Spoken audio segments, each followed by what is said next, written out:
विमल बोलो जुबा केसरी, हर पल मनाओ केसरी त्योहार। बदतमीज हारिस रऊफ ने मैदान पर भारतीय दर्शकों को 6 उंगलियां दिखाई। जवाब में भारतीय दर्शकों ने हारिस रऊफ की औकात बताई। फिर टीम इंडिया से भी हुई लड़ाई। टीम इंडिया के सामने भी हारिस रऊफ ने नाक कटाई। वाह मेरे भाई, कितना और ज्यादा गिरोगे, कितना ज्यादा गिरोगे। क्रिकेट खेल रहे हो ना, क्रिकेट खेलो। हारिस रऊफ जो हैं वो कल के मैच में ऐसा लग रहा था कि उनको बताकर भेजा गया है कि तुम बस क्रिकेट मत खेलना, बाकी सारी हरकतें कर लेना, नीचता के सारे लेवल पार कर देना। तभी तो खिसिया कर आए हुए, पिछली हार से खिसियाए हो, कौन सी बात से खिसियाए हो मुझे नहीं पता, लेकिन हारिस रऊफ बड़े फ्रस्ट्रेटेड लग रहे थे। पहले तो उनके खिलाड़ी जो हैं गन सेलिब्रेशन कर रहे थे, जैसे कि साहिबजादा फरहान, उन्होंने 50 क्या ठोक दिया, ऐसा लगा मैच जीत लिया है। पता नहीं कौन से 500 रन ठोक दिए हैं। 50 बनाने के बाद गन सेलिब्रेशन कर रहे हैं कि मैंने बंदूक चला दी है। खैर वो बंदूक तो फुस्सी निकली, वो होती है ना वो टॉय वाली बंदूक जो होती है, वो निकली उनकी वाली, नकली बंदूक निकली। खुश हो गए, हार गए। और उसके बाद हारिस रऊफ जो है टीम इंडिया के बल्लेबाजों से गाली गलौज कर रहे हैं, उनको ज़बरदस्ती गाली दे रहे हैं। चलिए वो भी समझ में आता है, इंडिया के बल्लेबाजों ने भी उनको खूब पलट के गाली दी कि जा बॉल डाल, और उसके बाद अपशब्द कहे, इंडिया ने भी कहे, और हारिस रऊफ भी इंडिया के बल्लेबाजों को छेड़ रहे थे। अब हमको छेड़ोगे तो हम छोड़ेंगे तो है नहीं। लेकिन हद तक पार हो गई जब हारिस रऊफ जो है बाउंड्री पर लगे हुए थे और इंडियन फैंस को जबरदस्ती इशारा कर रहे थे। 2-3 इशारे उन्होंने किए हैं। एक इशारा किया ऐसे फाइटर जेट का नीचे गिरते हुए। वो फाइटर जेट का इशारा क्यों किया? वो सियासत को बीच में ले आए, वो इंडिया पाकिस्तान वॉर को बीच में ले आए। जो पाकिस्तान प्रोपेगेंडा फैलाता रहता है कि उसने हमारे 6 फाइटर जेट जो है वो वॉर में गिरा दिए, वो एक तरीके से झूठ है, क्योंकि भारतीय एयरफोर्स ने साफ कर दिया है कि ऐसा कुछ भी नहीं हुआ है।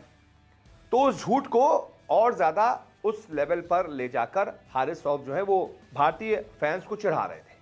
ऐसे इशारा कर रहे थे फाइटर जेट ऊपर जाते हुए और नीचे गिरते हुए। उसके बाद 6 उंगलियां दिखा रहे थे, 6-0, कि हमने तुम्हारे 6 फाइटर जेट गिरा दिए। अबे क्रिकेट खेल रहे हो ना यार, क्रिकेट खेलो। ये 6-0 क्या होता है?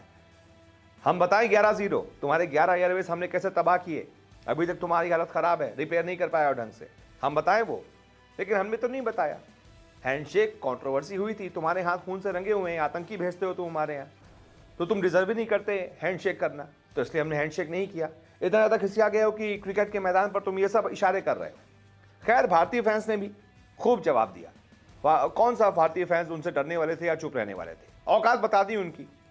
कोहली का इशारा किया, खूब चैंटिंग की, मतलब खूब नारे लगाए कोहली के उनके सामने, और चिढ़ाया उनको, क्योंकि कोहली ने हारिस रऊफ को उनकी असली औकात बताई थी। बहुत बड़े गेंदबाज बन रहे थे। 2022 के T20 वर्ल्ड कप में हारिस रऊफ बहुत नाम था, और अपने 3 ओवर जो उन्होंने फेंके थे उस मैच में, उससे पहले उन्होंने वाकई अच्छी गेंदबाजी की थी। सूर्य कुमार यादव को भी आउट किया था, लेकिन आखिरी ओवर में कोहली ने जो उनको 2 छक्के लगाए थे ना, मैच वहां से पलट दिया था, और उनको औकात बताई थी कि तुम्हारी औकात ये, तुम जब जब मेरे सामने आओगे ऐसे तुमको छक्के मारूंगा। तो शायद वो उनके जहन में था कि यार ये इंडिया जो है ना वो मुझे बहुत मारती है। तो ये फैंस को भी पता था, तो फैंस ने उनको चिढ़ाया कोहली का नाम लेकर, और ज़्यादा चिढ़ गए, फिर और ऐसे इशारे करने लगे। उसके बाद हमारे फैंस ने ऑपरेशन सिंदूर का भी जिक्र किया, वहां हमने आप पाकिस्तान को कैसे मारा वो भी बताया हमारे फैंस ने। हमारे फैंस कहीं चुप रहने वाले नहीं थे।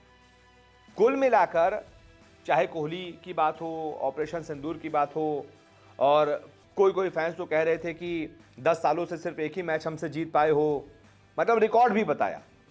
कुल मिलाकर हारिस रऊफ का जीना जो है ना वो हराम कर दिया हमारे फैंस ने। बाउंड्री पर फील्डिंग करना उनका हराम कर दिया। उनको समझ में नहीं आ रहा था, खिसिया रहे थे, चेहरे पर साफ दिख रहा था कि हार की हताशा है, निराशा है।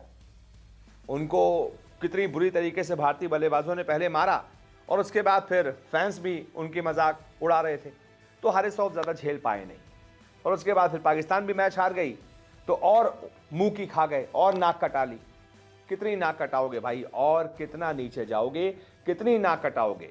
बस इतना समझो, जब भी भारत को छेड़ोगे हर बार मुंह की खाओगे, हर बार हार कर जाओगे।